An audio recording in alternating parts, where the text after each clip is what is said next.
Ascensión Badiola, aquí presente, es, entre otras cosas, economista y auditora de profesión, pero también es diplomada en estudios avanzados de historia contemporánea.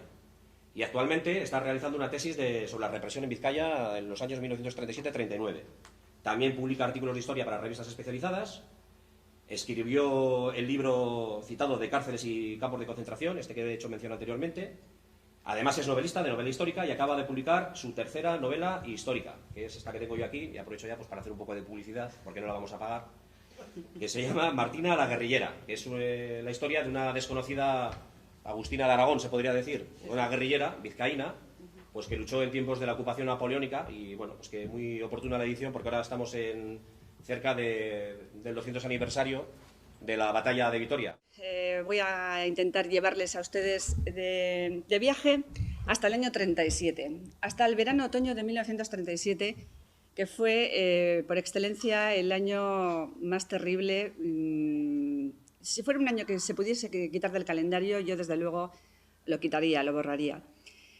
Todo el mundo hemos oído hablar siempre del 36, realmente el año 36 fue el año que empezó la guerra, pero es que el año 37 comenzó ya desde el mes de enero con los asesinatos que hubo en las cárceles, en los buques prisión, en la ría, asesinatos en este caso de prisioneros derechistas en la época de la República, pero es que continuó con la entrada de las tropas franquistas en junio y desde luego ese verano-otoño fue uno de los semestres más sangrientos que ha habido en la historia del siglo XX en Vizcaya. Entonces, yo les voy a pedir un pequeño ejercicio de un esfuerzo de intentar situarse en lo que les voy a contar. Vamos a empezar por una serie de pueblos, todos los pueblos de Bilbao en concreto, bombardeados. Imagínense cómo era en aquel momento la vida en nuestros pueblos. No tiene nada que ver con cómo podemos encontrarlos ahora. Les voy a pedir en algún momento que hagan un ejercicio de reflexión y que intenten ponerse en el lugar de las personas de las que vamos a hablar. La elección de mi periodo de investigación 37-39 les voy a explicar un poco el porqué, básicamente porque en el año 2009, cuando yo empecé este tema, no había nada escrito en Vizcaya sobre campos de concentración ni sobre las cárceles, lo que había ocurrido en aquel momento. Y además es que el periodo 37-39 coincide con el periodo de existencia del campo de concentración de Deusto, que era mi objetivo inicial. Para hacer esta investigación me he basado básicamente en los archivos militares, en Ávila, Guadalajara, en Ferrol, que es donde están las causas judiciales de los fusilamientos de todos los consejos de guerra, en archivos más locales como el Gobierno Vasco, Irargui, de la base de datos de los Jaurlaritza, la Fundación Sabino Arana, Archivo Foral del Territorio Histórico de Vizcaya y archivos más pequeños, municipales, como pueden ser el Archivo de Bilbao. Además de, por supuesto, el Archivo de la Memoria Histórica de Salamanca. Vamos a ver, yo quiero que se sitúen en el momento en que las tropas de Solchaga rompieron el cinturón de hierro, que se imaginen por un momento en 1937, justo previamente, cuando iban a entrar las tropas franquistas al gobierno de Euskadi, en aquel momento en el Hotel Carton, que estaba situado en la plaza de Moyúa, en Bilbao, metiendo todo su material en cajas, haciendo las maletas rápidamente para huir a Francia, al exilio. Y además quiero que se imaginen ustedes el 19 de junio la entrada de las tropas franquistas en las calles de Vizcaya, en concreto en Bilbao. Tenemos aquí unas cuantas fotos, esta pertenece a la zona de Achuri exactamente. La situación en ese momento, no sé si se ve bien en el mapa, en junio de 1937, el mapa no es muy exacto porque Bilbao, como ven, ahí figura como republicano todavía. Toda la zona amarilla era la zona republicana, la zona azul era la zona que habían tomado ya los sublevados. En ese momento, en junio del 37, teníamos toda la zona del Levante, que seguía en manos de la República. En la zona centro, concretamente, tenemos Madrid, Guadalajara, Cuenca, Ciudad Real y Albacete, seguía en manos republicanas. Aragón, Huesca y Teruel no cayeron hasta marzo del 38 y en Andalucía, Jaén, Granada y Almería. Todo el resto, toda la zona azul que hemos visto, es lo que estaba ya bajo el control de Franco en ese momento. Y para hacernos una idea es necesario estrictamente hablar del Pacto de Santoña, porque el Pacto de Santoña tuvo una importancia fundamental en la guerra, en la terminación de la guerra, Y además tuvo una importancia fundamental lo que pasó después en las cárceles vizcaínas, en las cárceles de Bilbao concretamente. Este pacto fue el intento, de alguna manera, de que el ejército vasco saliese lo mejor parado posible de la guerra.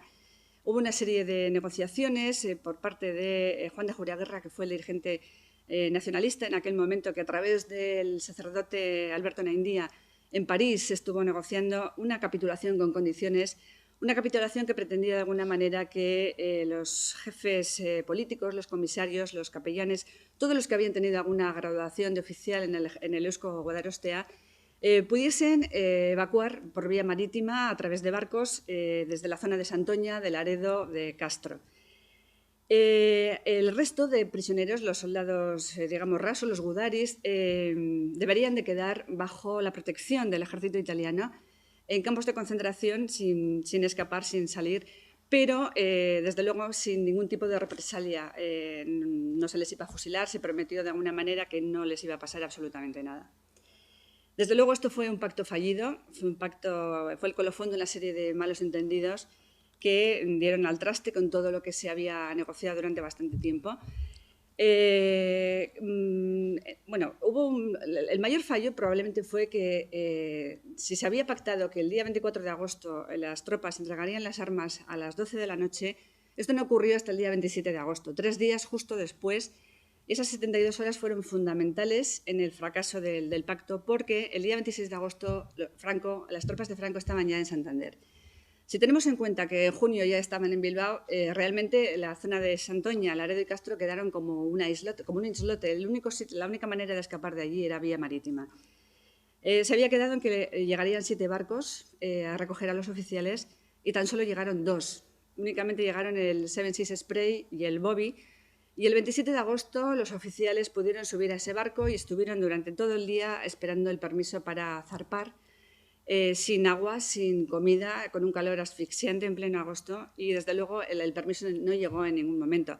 Tuvieron que descender de esos barcos y a partir de ese momento quedaron en manos del ejército italiano, que desde luego se había echado atrás, porque en esas 72 horas Franco se enteró de lo que se estaba tramando, se enteró de lo que se estaba urdiendo, y Laredo y Santoña se quedó como una ratonera. En ese momento verdaderamente era una ratonera, no había escapatoria posible. Yo no sé si ustedes conocen este túnel, el túnel de Laredo, igual alguno de los presentes ha estado por allí. Está justo en la zona del Casco Viejo, a la altura del nuevo puerto deportivo. Se puede ir a cualquier hora del día, hasta las 10 de la noche creo que es a la hora que lo cierran, está pavimentado, tiene luz. Bueno, pues hubo suicidios, hubo intentos de fuga a la desesperada por este túnel. Y muchos gudaris murieron aquí, en este túnel, porque fueron tiroteados por el propio ejército italiano. Realmente, toda esta gente que estaba aquí en Santoña o en cualquiera de estos puertos, esperando a ver qué pasaba con las negociaciones, a ver si se llegaba a algún tipo de arreglo, pues tenían que dormir, tenían que comer, tenían que hacer algo, y le ofrecieron a Juan de Juriaguerra, el dirigente nacionalista, le ofrecieron las propias autoridades italianas que entrasen en el Dueso, al menos provisionalmente, hasta que se llegase a una solución. Claro, lo más grave de todo esto es que entraron en el Dueso por su propio pie, pero es que muchos no salieron porque los primeros fusilamientos tuvieron lugar en este lugar. Además, desde aquí se les llevó en el vapor Serna en el otoño del 37 a 365 gudaris. Entre ellos estaba Juan de Juriaguerra, los llevaron a la cárcel de la Riénaga en el vapor Serna. Y muchos de ellos murieron fusilados posteriormente. Bien. En Bilbao, desde luego, la situación no era mejor. En ese momento, en ese verano del 37, comienzan los consejos de guerra. Y en el periódico podíamos encontrar titulares de este pelo. El consejo de guerra de hoy, igual que hoy en día se anuncian las rebajas, podemos leer este tipo de titulares que decían: en los consejos de guerra celebrados esta mañana se pidieron varias penas de muerte. Y si pudiésemos seguir leyendo, porque aquí no se ve bien, veríamos los nombres y los apellidos de pueblos enteros de Vizcaya que pasaron por este sitio, por el Palacio de Escauriaza, que se encontraba, hoy en día no existe, se encontraba exactamente en el Sagrado Corazón, donde hoy está el Sagrado Corazón, en esa plaza. Pasaron por aquí para los juicios sumarísimos y los consejos de guerra. Al mismo tiempo, el 21 de junio, 2 días después del 19 de la entrada franquista, comenzaron las depuraciones de funcionarios.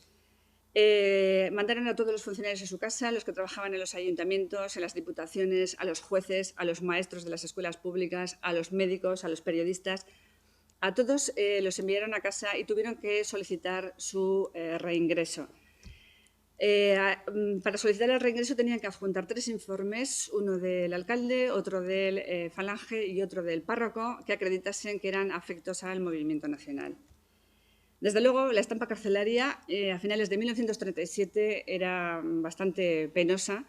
Y yo les voy a hablar solo de la prisión provincial de Bilbao, y no me estoy equivocando, me estoy refiriendo a la prisión provincial porque por aquí pasaron media Vizcaya, si no entera, y era de Bilbao, igual que en Álava fue la prisión provincial de Vitoria, referida a toda Álava, y en Guipúzcoa la prisión provincial de San Sebastián, que estaba en la cárcel de Ondarreta.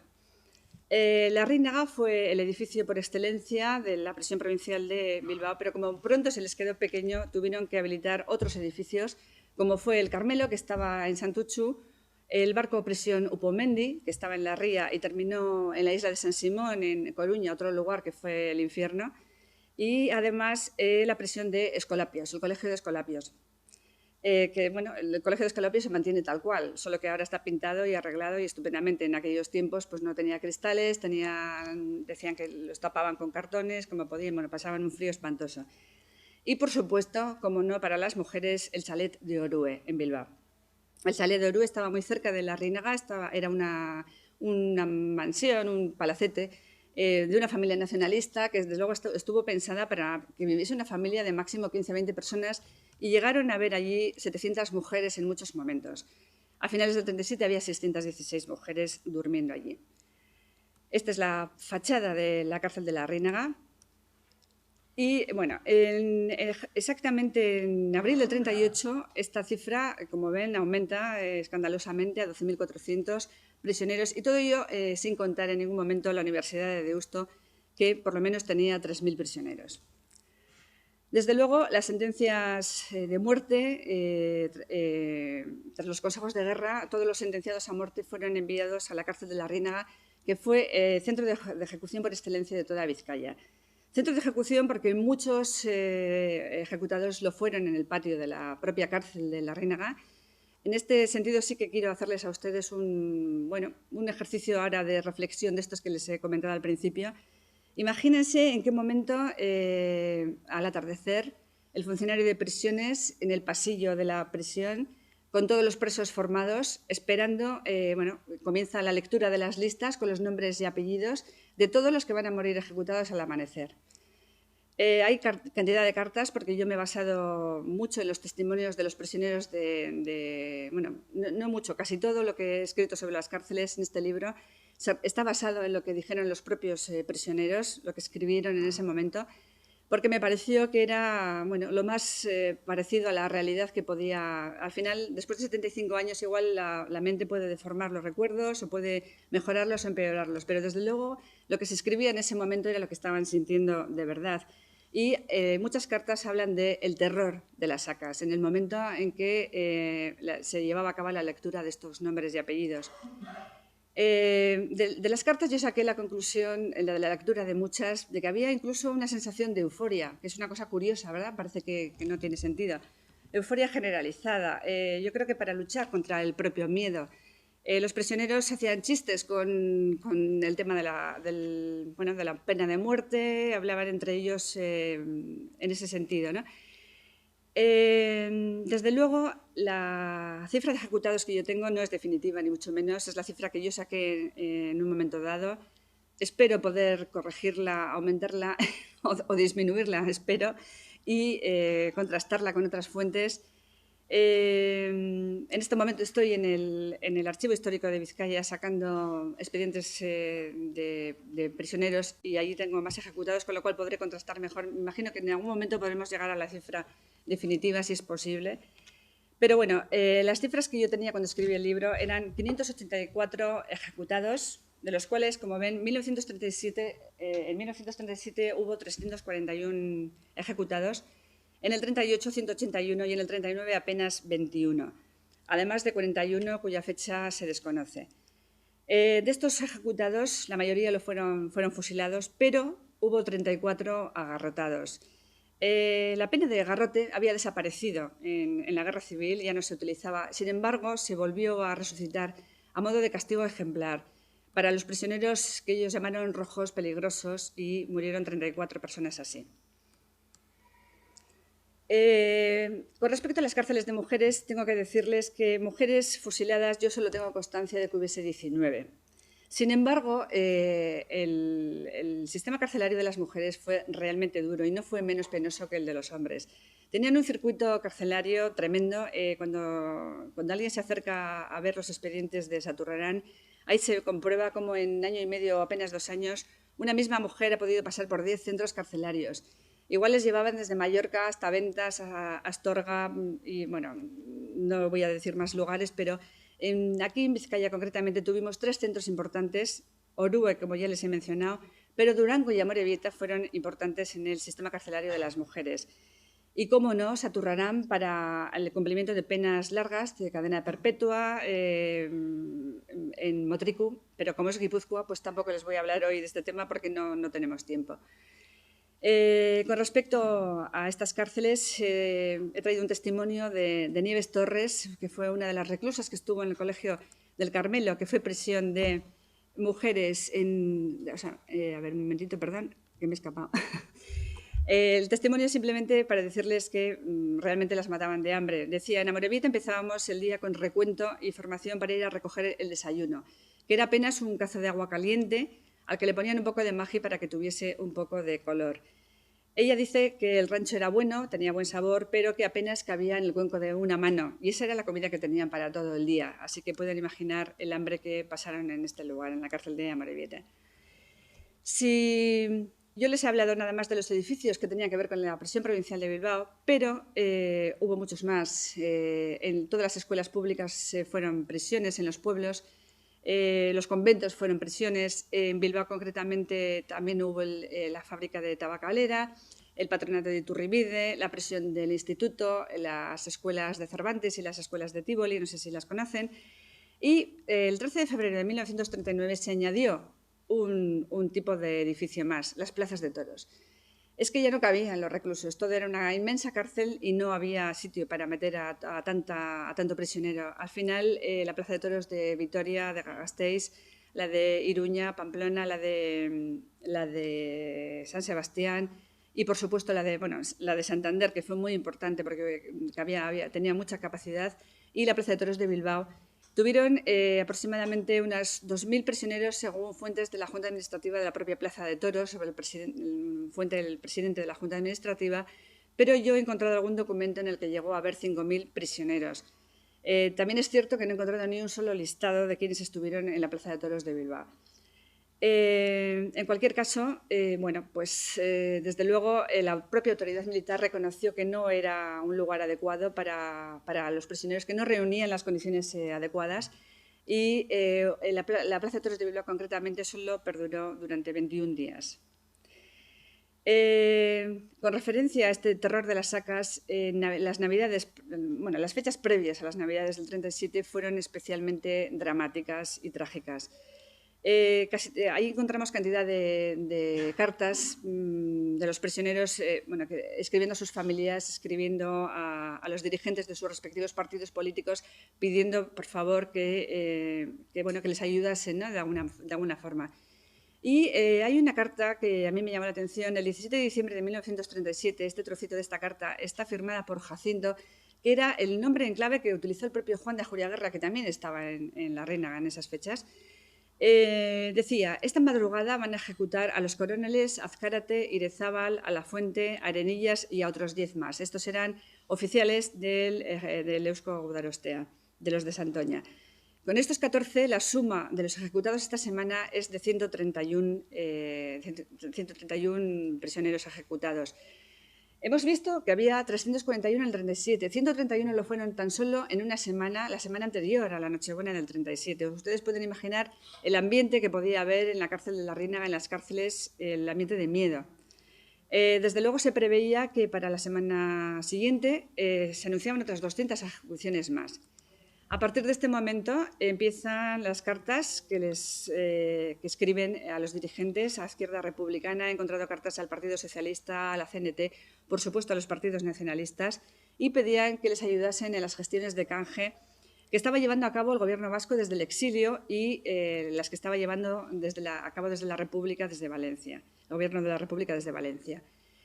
Franco se había negado sistemáticamente al sistema de canjes, no quería ninguna política de canjes, y admitió por primera vez en marzo de 1938 la primera lista de 200 canjeables, 200 prisioneros de ambos bandos.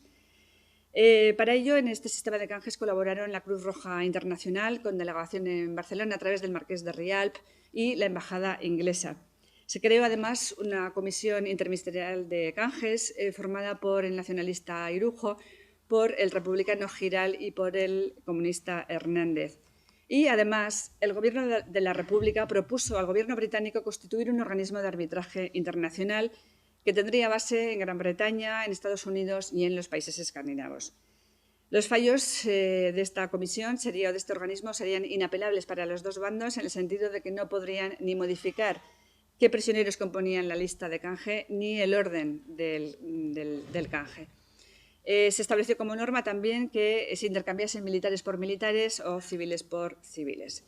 Esto en cuanto a las cárceles. Pero es que además de las cárceles existió un sistema paralelo, el sistema concentracionario. Y mi intención es que distingan qué fueron los campos de concentración y qué fueron las cárceles. Desde luego, las cárceles dependieron en todo momento de la Dirección General de Prisiones, mientras que las cárceles dependieron de un organismo que se creó al efecto precisamente para gestionar estos campos, que fue la Inspección de Campos de Concentración. A partir de ahora diré la ICC, por no decir todo este nombre, bajo el mando del coronel Martín Pinillos.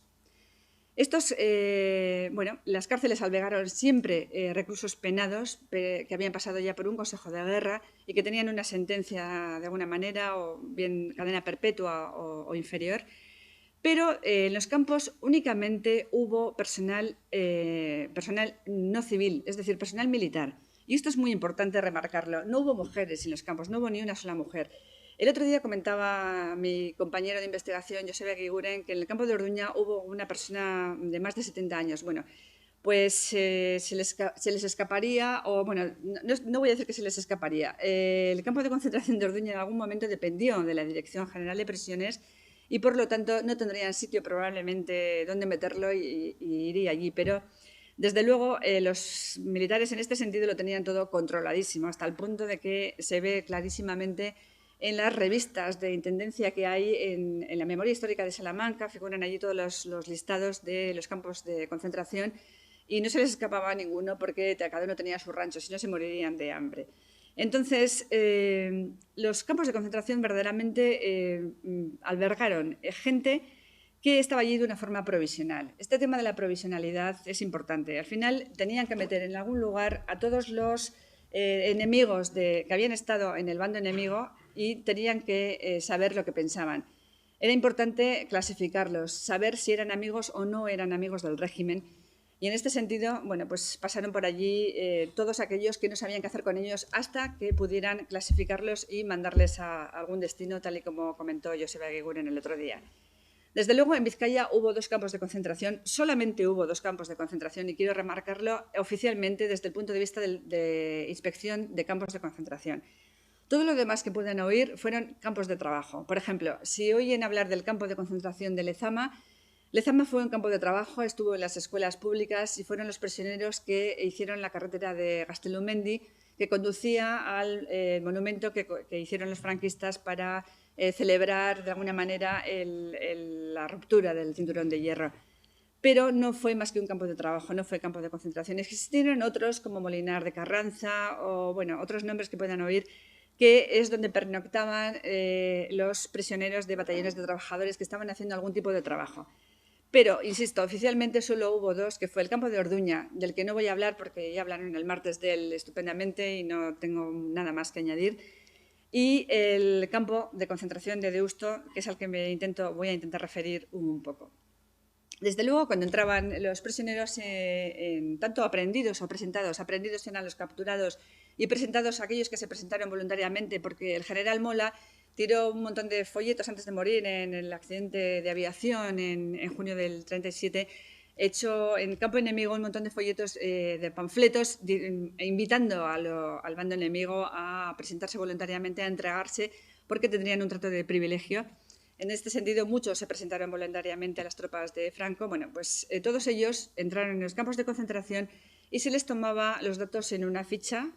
Se pedían después los informes de rigor a Falange, a la alcaldía o al párroco, incluso al puesto de la Guardia Civil de sus respectivos pueblos de origen, igual que con el tema de los funcionarios, y posteriormente se les sometía a clasificación. Desde luego fue tal el volumen de prisioneros que hubo en los campos de concentración. En toda la geografía franquista hubo aproximadamente 181 campos de concentración, de acuerdo con la fuente utilizando la fuente de Javier Rodrigo, que es el máximo experto en este tema. Hubo 181 campos, de los cuales Deusto fue muy importante en la zona norte porque sirvió de fuente para todos los batallones de trabajadores y porque tuvo además hasta 2 comisiones clasificadoras, al igual que algunos de los campos que hubo en Cantabria. Se les agrupaba en cuatro grupos. Y voy a empezar por abajo para que lo comprendan. Los Cs y los Ds fueron los que mandaron directamente o bien a fusilar o bien a las cárceles a cumplir cadena perpetua, porque eran los que consideran responsables de delitos comunes o eran los jefes oficiales del bando enemigo. Yo he visto un montón de expedientes en el Ferrol sobre las causas de los consejos de guerra y desde luego les puedo asegurar que muchos de los que fueron condenados a pena de muerte y murieron así, no tenían ningún delito de sangre. Lo único que se les achacó como agravante era que en algún momento habían denunciado a una persona de derechas. Eso sirvió simplemente para que les condenaran a pena de muerte. Además, los grupos B fueron los que se quedaron en los campos y los que fueron a batallones de trabajadores a realizar trabajo esclavo, que eran los voluntarios, los que habían estado en el bando enemigo de forma voluntaria, pero no habían tenido ninguna responsabilidad política o ninguna graduación política. Por último, los SAS fueron los que se consideraron afectos al movimiento y, desde luego, esos fueron los que quedaron en libertad, los que los mandaron a sus respectivas casas en libertad. Pero aquí les voy a hacer hincapié en un grupo de AS que fue muy numeroso y que ocupó los batallones disciplinarios igual que los BES, y que fueron los dudosos. Los dudosos fueron todos aquellos que sí que obtuvieron informes favorables, tenían un informe favorable de Falange, tanto como del párroco, eran católicos a ultranza, no habían cometido ningún tipo de delito, su ideología coincidía con la del régimen, pero algún familiar, algún vecino o alguien había dicho en un momento dado, con una simple frase, que dijese que le habían oído decir o manifestar algún tipo de simpatía por el Frente Popular, por algún partido republicano o por un partido nacionalista, eso sirvió simplemente para que se quedasen en los campos y no pudiesen irse a sus respectivas casas. Desde luego, la Universidad de Deusto era el lugar ideal en todo Bilbao para reunir a tanto prisionero, porque reunía todas las condiciones que exigía la ICC en sus reglamentos. El coronel Martín Pinillos decía, en el reglamento que preferían los edificios ya construidos al hecho de tener que construir barracones, aunque curiosamente yo encontré una oposición para aparejadores y arquitectos en estas fechas precisamente para hacer barracones de campos de concentración en toda España. Y además estaba cerca del ferrocarril, porque es muy importante decir que los tuvieron sometidos a constantes traslados.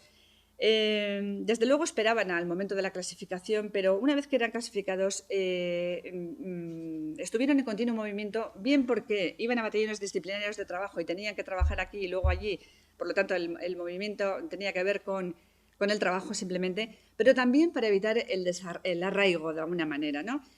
No querían utilizaron una política de dispersión constante para que no hiciesen amigos y sobre todo para que no contactasen de ninguna manera con la población civil. Esto es muy importante porque, desde luego, en todos los trabajos de batallones disciplinarios se ve la importancia que dan a la custodia para que en ningún momento puedan hablar con la gente de la calle.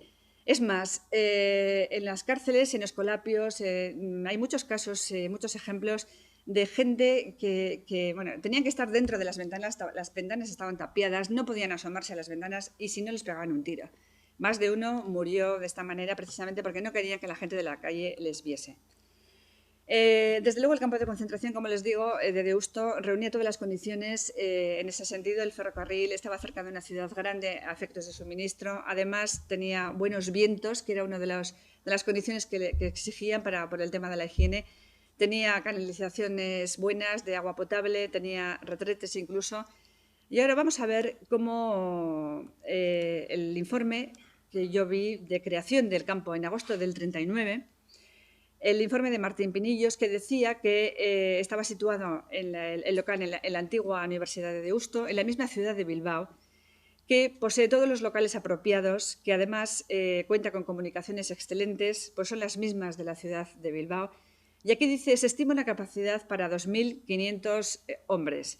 Bueno, me acaba de pasar Joseba Eguiguren un informe que tiene él también del Archivo Militar de Ávila, en el que se reconocen hasta 4.500, una capacidad con 4.500 hombres. Realmente, depende de qué informe veamos, podemos encontrar una u otra, y yo creo que también a conveniencia, porque metieron, desde luego, los que les dio la gana, total. Que además contaba con infraestructuras, goza de canalizaciones, de agua de bebida, en buenas condiciones de potabilidad. Y aunque escasa, esto es importante, ya reconocían en agosto del 37, en el momento de creación del campo en Deusto, que el agua potable era escasa y también lo era para la limpieza de los retretes, que eran abundantes y en buenas condiciones, pero insuficientes para el número de prisioneros que ya había alojados en agosto del 37. Desde luego, si 2.500 era la capacidad, 2.500 plazas, digamos, el 1 de abril del 38 hubo 4.640 prisioneros, según reconoce la propia ICC, y el 12 de junio 4.488, es decir, duplicaba su capacidad. Esto, lógicamente, el hacinamiento fue una de las constantes en todos los campos de concentración y también en las cárceles. En cuanto al origen de los prisioneros de Deusto, los pueblos de origen o de dónde venían, quiénes pasaron por aquí, en el 37 desde luego hubo vascos, cántabros y asturianos preferentemente. En el 38 cambiaron a castellanos y a partir de la caída de Teruel hubo muchos aragoneses y catalanes. Y en el 39 fueron andaluces, extremeños y madrileños. Con respecto a la vida en el campo, pues bueno, esta vida no fue diferente al resto de campos de concentración. Se izaba la bandera nacional al amanecer y se arriaba la puesta del sol con los honores reglamentarios. Cantaban himnos, tenían que formar militarmente en los patios durante horas para escuchar, bueno, pues misas, rosarios, conferencias de todo tipo, por supuesto, alabando el régimen. Y había frecuentes desmayos debido a la debilidad de los prisioneros, al hambre, a las enfermedades derivadas de las carencias de la guerra.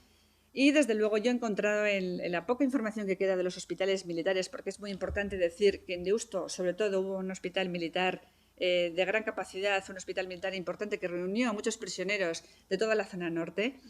Yo he encontrado muchas fichas con enfermos de todo tipo, pero sobre todo la sarna y el tifus exantemático eran las enfermedades más comunes. El tifus exantemático se contagiaba por mordedura de piojo, por la picadura de los piojos. Desde luego los piojos, los chinches, las pulgas estuvieron a la orden del día. Igual que los malos tratos, igual que 187 muertos contabilizados por diferentes causas. Está aquí de la Sociedad Aranzadi, Jimmy Jiménez, y él me ha dicho que tiene 366 fallecidos en la Universidad de Deusto, que me los va a pasar. Bueno, pues lo agradezco infinitamente porque es una buena noticia. Una buena noticia para mí, no para el contenido de la noticia. Uno de los testigos de los reclusos que estuvo en el campo de concentración de Deusto decía: había tanta cola en los váteres que apenas llegabas a tiempo para hacer tus necesidades. Si no llegabas a tiempo, hacías las necesidades en una lata que te daban al llegar, que hacía la función de plato. Eran unas latas redondas de sardinas y si no podías aguantar cuando llegabas al váter, limpiabas la lata y esa misma lata servía después para el almuerzo. Creo que habla por sí mismo, no hay nada más que comentar. Desde luego, como no había sitio, dormían en el suelo alternando pies y cabeza, y este hombre llegó a decir que se arrojaban de la planta superior para suicidarse. Aparecieron, yo entre los muertos que encontré, 3 aparecieron flotando en la ría de Bilbao. Desde luego esta no es la imagen que daba del campo de concentración de Deusto el régimen. El régimen hacía propaganda del buen trato que se le dio a los prisioneros. Se puede leer en el periódico Hierro, no he traído el recorte, pero podía haberlo metido. El buen trato que se les daba a los prisioneros, como lo bien alimentados que estaban. Y además llegaron a decir que los prisioneros vivían tranquilamente mientras que los demás estaban en el frente luchando y se estaba jugando la vida. Sin embargo, los prisioneros pues, vivían alojados, parecía que en un hotel de 5 estrellas. Pusieron talleres de fabricación de juguetes, de reparación de automóviles, de carpintería, de alpargatería, entre otros, porque desde luego el régimen lo que dio mucha importancia a efectos de redención de los rojos fue el trabajo. El pilar fundamental fue el trabajo. Y para ello mantenerlos ocupados era importante y los talleres desde luego tuvieron una buena aceptación, de alguna manera también algo tenían que hacer. Pero es que además, como les he dicho, los prisioneros estaban trabajando en la mayor parte. En Deusto fue una fuente inagotable de prisioneros para los batallones de trabajadores disciplinarios. Desde luego trabajaron por toda Vizcaya, en la reconstrucción de Vizcaya, en Amorebieta, Miravalles, en Durango, perdón, para regiones devastadas, en la reconstrucción de Guernica. Y además estuvieron en industrias militarizadas, estuvieron en todo tipo de obras. Por supuesto, el aeropuerto de Sondica, la prolongación de la Gran Vía en Bilbao la hicieron ellos. Y además trabajaron en otro tipo de industrias que vamos a ver ahora. La diapositiva simplemente es... después. Entonces, se desplazaban en formación. Les venían a buscar a las 7:30 de la mañana para ir a trabajar y si tenían que alejarse un poco, les dejaban coger el tranvía. A las 6 de la tarde tenían que estar para pernoctar en la universidad.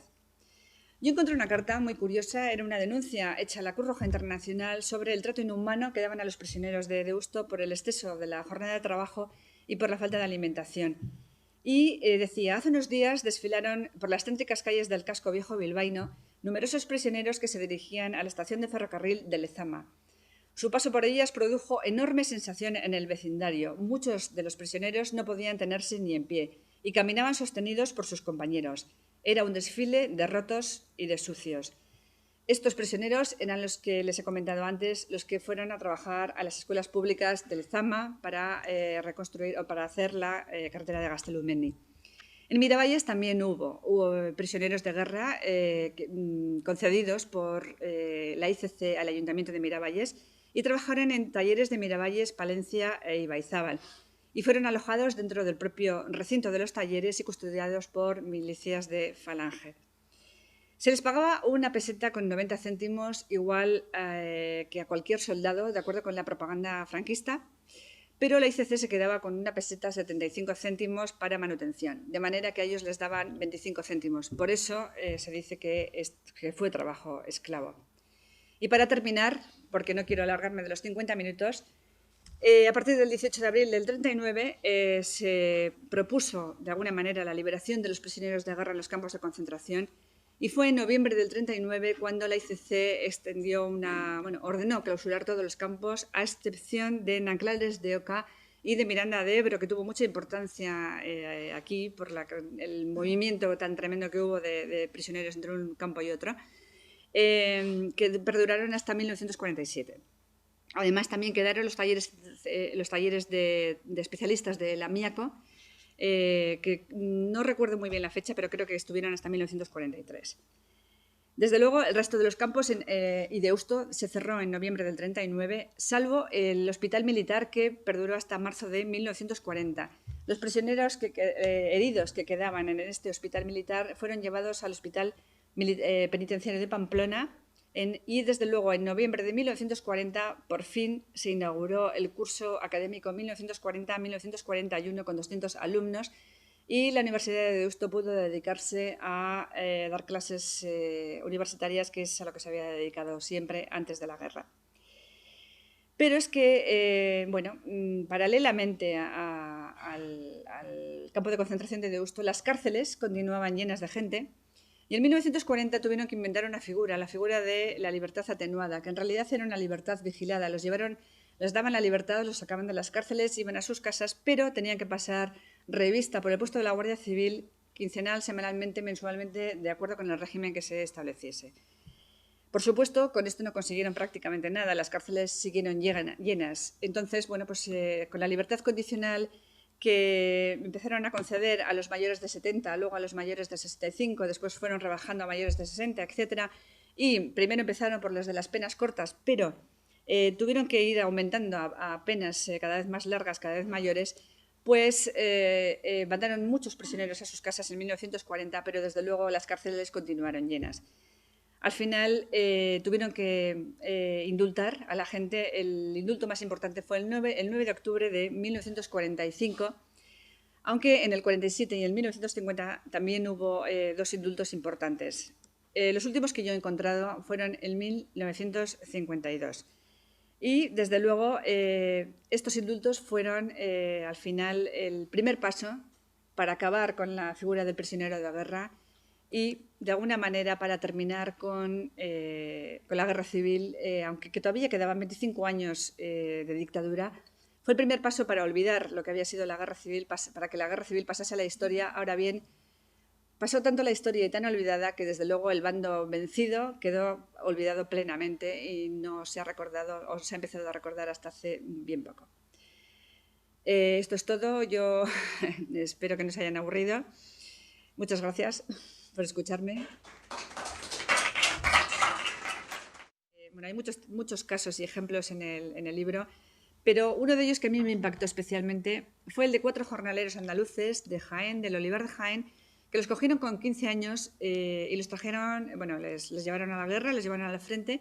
Cuando terminó la guerra habían tenido la mala suerte de que habían estado en el Frente Rojo y ellos probablemente digo que ni lo sabían porque desde luego eran analfabetos y, bueno, no sabían. Los llevaron por un montón de cárceles, terminaron al final en La Rínaga, en la cárcel de La Rínaga, y posteriormente los llevaron a trabajar al ferrocarril de Amorebieta a Bermeo.